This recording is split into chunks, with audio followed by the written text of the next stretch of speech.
É um cara brabo, é um cara respeitado na política, foi o 4º deputado federal mais bem votado de São Paulo na última eleição. Eu digo para você com tranquilidade que boa parte da Câmara dos Deputados vota os projetos sem ler, sem saber o que está sendo votado. O cara tá mexendo bilhão para cá, bilhão para lá, e tudo que ele quer saber é o governo tá a favor ou tá contra?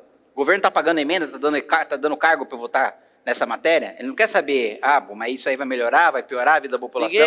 Quer saber o posicionamento do governo. Quer saber o que o governo pensa sobre isso. Eu sou do deputado da base do governo, eu vou lá e voto junto, quero receber minha emenda e levar para minha cidade. Então, Kim é um cara que tem menos emenda parlamentar, porque ele não vota com o governo. Então. Exatamente. Quem é de oposição não recebe nenhuma emenda do governo. Você não recebe nenhuma? Não, do governo, zero. O que tem de emendas são as emendas impositivas, que é obrigatório pagar para todos os deputados o mesmo valor. Essa impositiva é aquela que dá, tipo, 500 milhões de reais para cada deputado de São Paulo? Não, as emendas impositivas são 40 milhões de reais. Só? 40 milhões de reais ao ano por deputado. Cadê o resto do dinheiro, Kim? O resto do dinheiro está com os deputados da base do governo, que aí sim, esses indicam 200, 300, 400, 500 milhões de reais, leva para o seu estado e se elege com base nisso. Mas eu acho errado, inclusive, o deputado que baseia a sua atuação só em emenda parlamentar. Porque a principal função do deputado, e quando você olha para os parlamentos do mundo desenvolvido, nos Estados Unidos, na Europa, no Japão, Israel, é legislar e fiscalizar, não é executar o orçamento. Mas, infelizmente, a população brasileira, a maior parte, não sabe qual a função do deputado, não sabe qual a função do senador. Então, quando vê um deputado inaugurando uma escola, inaugurando um hospital, levando uma obra para a sua cidade, acha que aquele deputado está fazendo o seu trabalho. Quando, na verdade, muitas vezes, aquele deputado está, na verdade, vendendo o voto dele para o governo. Você está com 28 anos? 28 anos. Por que o Kim não casou até hoje? Por que o Kim não casou? Pô, acho que o Kim estava trabalhando demais, que estava estudando demais e continua fazendo isso. E acho que eu estou numa fase da minha vida que eu estou quase que 100% dedicado à minha vida pública, ao legado que eu vou deixar e que eu vou ter orgulho de falar para os meus filhos e para os meus netos, essa lei aqui, no ano passado, por exemplo, a gente aumentou a pena para furto, roubo e receptação, né?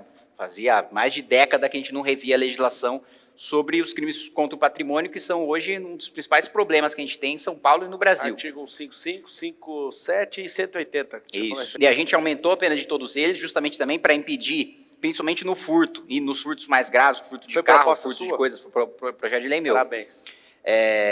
Para impedir que o sujeito, mesmo condenado, não vá preso, porque hoje, você sabe, quando a pena é abaixo de 4 anos, geralmente você converte a pena restritiva de liberdade para a pena privativa de direito. Né? E aí o sujeito simplesmente paga uma multa, cesta básica, ou precisa fazer trabalho social, tal, e não vai preso. E aí a gente aumentou a pena mínima justamente para ser acima de 4 anos e para o sujeito começar no regime fechado. E de receptação, porque ele é o elo econômico do crime.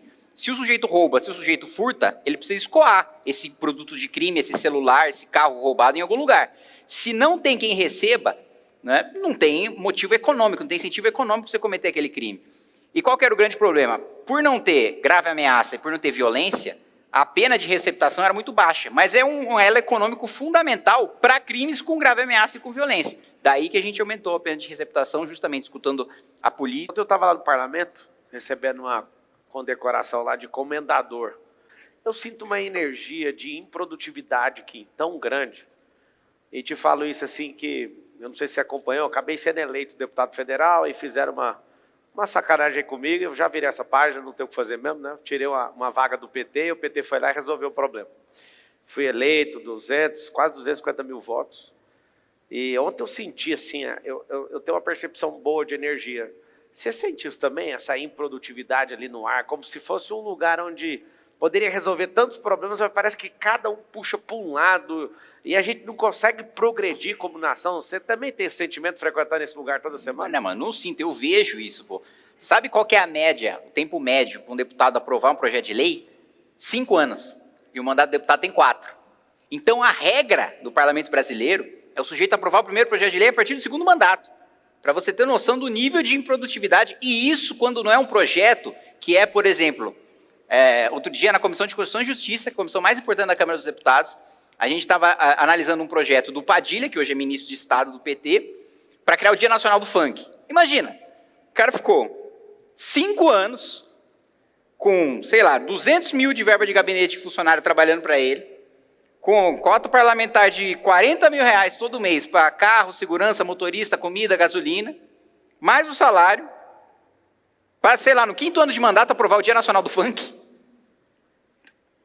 Esse tipo de coisa que a gente vê dentro da Câmara. E foi aprovado? E foi aprovado. E justamente então tem o dia do funk agora. Agora vai ser sancionado o dia do funk. Então, você pode... No dia você comemora e traz um funkeiro para ser entrevistado. É essa a realidade que a gente vê no Congresso hoje. Muito por causa do que eu coloquei, desse descolamento da população, do eleitor, da maior parte do eleitorado, com a função do deputado. Que a função dele era para ser legislar, mas aí ele passa a maior parte do mandato preocupado em levar mais dinheiro para a sociedade.